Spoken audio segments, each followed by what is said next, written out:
authentic, true street football experience. And there's no need to go overtly arcade in street football, because when you see some of the cool stuff that people can do, it already seems arcadey enough. Like, I don't need to jump over someone's shoulders, but when I can already do some pretty cool stuff with the ball as it is. Now, in the past FIFA Street games, you guys had focused more on countries, national team squads. Now you guys, it looks like, clubs are more of the aspect. How did that change, now including, like, essentially every club from, the Premiership, the Serie A, La Liga. How did that work in terms of you guys developing and getting the players in the game?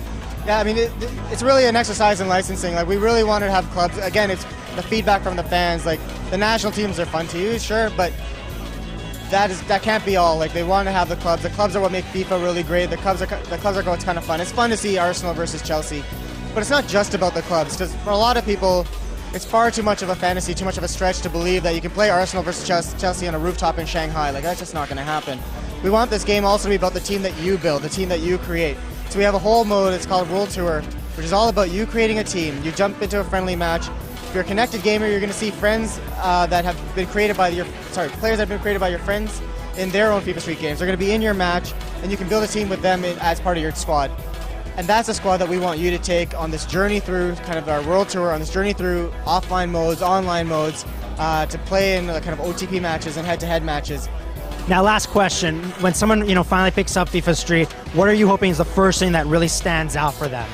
I think it's the variety. Like, I'm hoping that what they get out of it is that this is not only just a cool-looking game that's true to street football, but the fact that true to street football doesn't really mean anything without the variety, because variety is what is true to street football. Like, street football is, okay, there's 3 of us, let's figure out a game to play with 3 of us. There's 10 of us, let's figure out a game to play with 10 of us.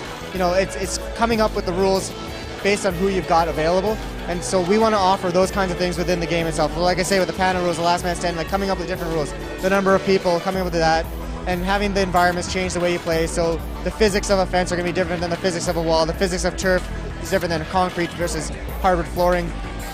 So these are kind of subtle things, but things that you're going to learn as you kind of play the game, and it will have an impact on the sort of how you're playing the game too. Creating that realism, but still something that's going to be kind of under the hood, and you're going to find it as you